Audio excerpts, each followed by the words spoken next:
Oi pessoal, tudo bom com vocês? Gente, eu acho muito legal ser youtuber, porque a gente fala essas coisinhas que todo mundo fala, né? Então, espero que vocês tenham vindo do vídeo anterior, né? Mas aqui, pra quem não sabe, eu vou deixar o link na descrição do vídeo anterior também, que eu tava falando sobre como eu descobri minha gravidez, como que foi a experiência e tal. E hoje, a gente vai pro segundo momento, que é falando sobre o parto. Parto cesárea, parto normal, pré-natal, tudo que engloba isso, eu vou falar pra vocês aqui agora qual foi a minha experiência e a minha visão a respeito disso tudo, tá bom?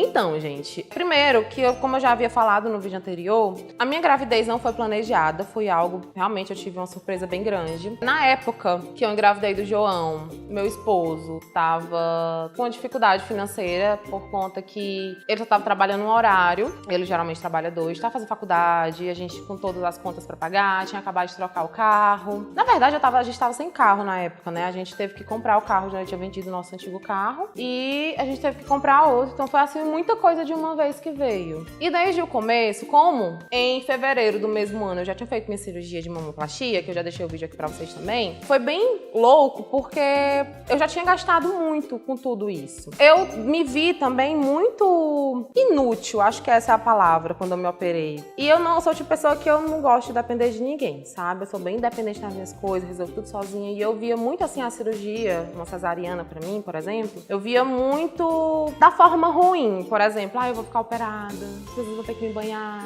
eu não vou cuidar do meu filho. Eu ficava louca pensando nisso. Então, assim, desde o início, eu pesquisei, eu assisti, eu conversei com pessoas e eu estava convicta de que eu queria ter meu parto normal. E aí é que entra o nome do quadro. Gente, eu amei o nome do quadro porque, assim, é uma coisa que ela entra pra nossa vida, que a gente vai usar como um mantra diário, que é, não dê opinião, dê roupinhas da Kiracha. É muito fofo. Porque, olha, vocês têm noção do quanto de coisa que eu escutava quando eu falava que eu queria ter parto normal? Vamos citar aqui as coisas que as pessoas falavam pra mim.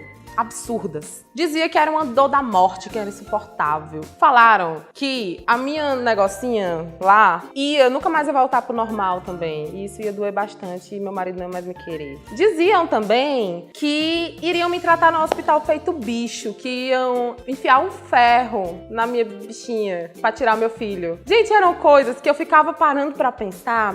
Ficava, meu Deus, isso existe? Porque se existir, cadê os direitos humanos, pelo amor de Deus? Sabe? Eu ficava sem entender. Eu nunca tinha entrado numa maternidade na minha vida. Só entrei pra visitar o meu priminho. Então, tudo muito novo, tudo muito louco. Lembro muito bem de outra coisa absurda que falavam. Que o menino ia me rasgar toda. E que nunca mais ia voltar ao normal. E que tinha que me costurar, que era pro meu marido achar bom. Gente, meu marido. Tipo, cadê eu? Não interessa o que eu ia achar bom. As pessoas estavam importando, era assim, meu marido ia achar bom. Não interessa. O que interessa é se você não vai ser mãe solteira. Tá bom, meninas? Aprendam isso. Gente, isso é muito ridículo e muito surreal. Em pleno século XXI. Uma coisa também que eu discutia bastante com amigas e até mesmo com meu próprio marido, que estava pouco se importando de onde que o menino ia sair, só queria que saísse e a gente estivesse vivo, sobre a falta de informação que as gestantes têm durante a gravidez, que muitas não sabem. Conheci gestantes que nunca tomaram o ácido fólico, porque não deram ácido fólico para ela. Crianças tiveram problemas, enfim, é um assunto muito complexo que eu prefiro não me meter muito, mas eu vou falar mesmo a minha experiência. Como todo mundo sabe, quem me acompanha, eu fiz o meu pré-natal pelo SUS, né, no posto de saúde do meu bairro, e também fiz algumas consultas particulares. E aí aqui também que entra um assunto também um pouco delicado, mas que eu vou dar minha opinião e quem gostou bate palma, quem não gostou paciência. É o seguinte, assim que eu descobri que estava grávida, eu já marquei logo uma consulta com o médico mais caro que existia, o melhor que todo mundo me indicou, e desse fui pra Sobral fazer consulta com ele. Na realidade, foi bem caro mesmo. Eu não me senti, acho que, totalmente acolhida. Ele é muito bom, muito inteligente, mas eu não me senti acolhida. E eu sentia que tinha alguma coisa errada, que eu falei, mas o certo não é eu me sentir acolhida, o certo não é eu me sentir, assim, meu Deus, você tá grávida, é seu primeiro filho, vamos aqui ele te dar uma informação, te explicar como que acontece. Não, fez a ultrassom, não, você tá grávida. Aqui o coração batendo. Parabéns. Foi isso. E foi bem estranho e frustrante pra mim. Acho que por todas as coisas que já estavam passando na minha vida, né? Tinha acabado de voltar a um relacionamento, não sabia o que era estar grávida. O que me salvou mesmo foi a minha tia, que é a madrinha do João Arthur, que ela teve um filho um ano anterior. E ela que me ajudava muito porque eu tinha acompanhado a gravidez dela, né? E aí eu tirava muita dúvida com ela. E aí, com 18 semanas só, depois de já ter ido para 3 consultas com médicos particulares e não ter gostado de nenhuma, a única coisa boa que veio foi que eu fiz ultrassom morfológica com 12 semanas, que tinha que fazer. Eu tinha 5 semanas quando eu descobri que estava grávida. E a primeira consulta foi com 7 semanas, então foi bem rápido, né? Foi que eu fui saber, ter conhecimento de que o posto de saúde oferecia esse pré-natal de graça. E aí eu fui pra testar. Gente, eu fui. Mas eu fui assim, tipo, tinha que acordar mega cedo pra pegar fila, senão não tinha ficha.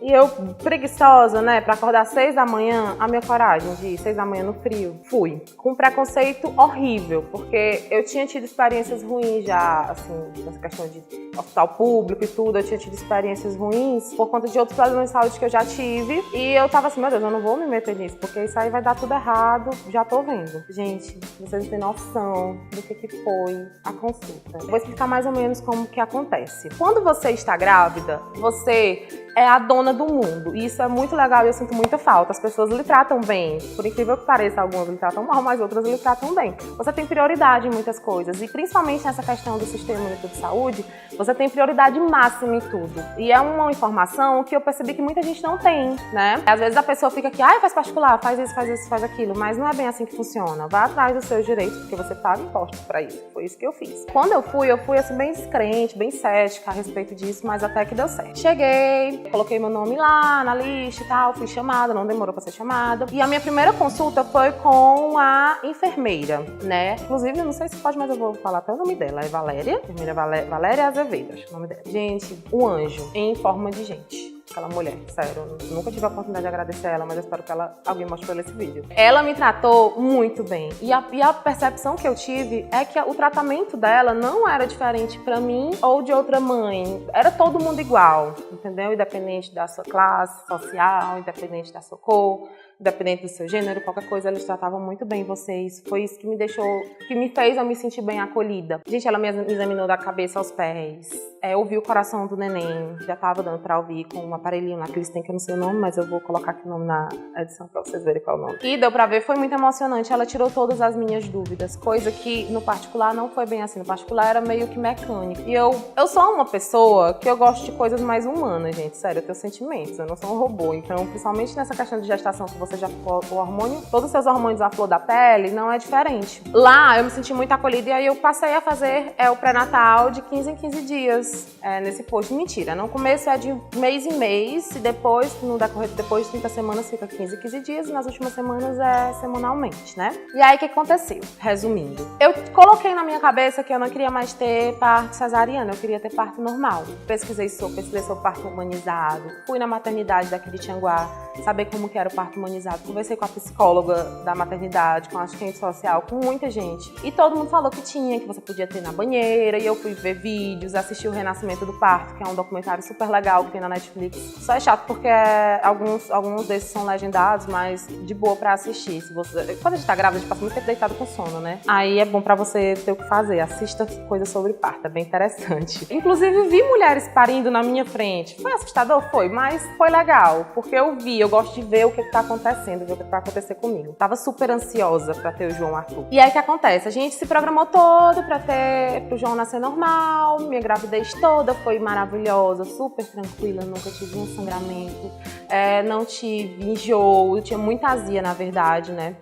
E aí, assim, o último mês de gestação foi o mais difícil, porque acho que é o mês que a gente fica mais ansiosa, com medo do neném nascer a qualquer momento, né?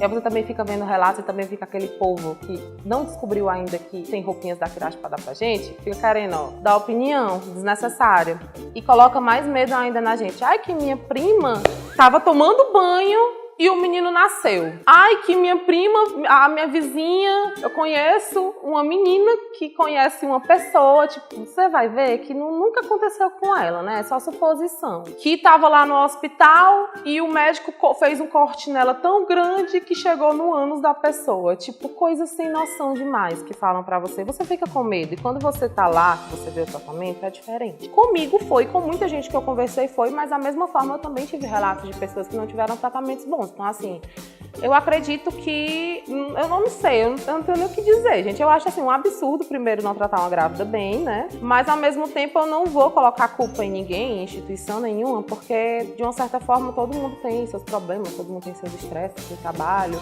às vezes não tem produto. Por exemplo, eu já cheguei a fazer pré-natal que não tinha remédio pra me dar lá no dia, eu tive que comprar. E eu fiquei pensando, meu Deus, e quem não tem dinheiro pra comprar, o que é que faz? Sabe? É uma desigualdade grande ainda que existe no nosso país. Gente, a história tá muito longa, tá? A gente vai dividir esse vídeo em duas partes, então vocês podem conferir o resto da história, tá? Na parte 2, tá certo?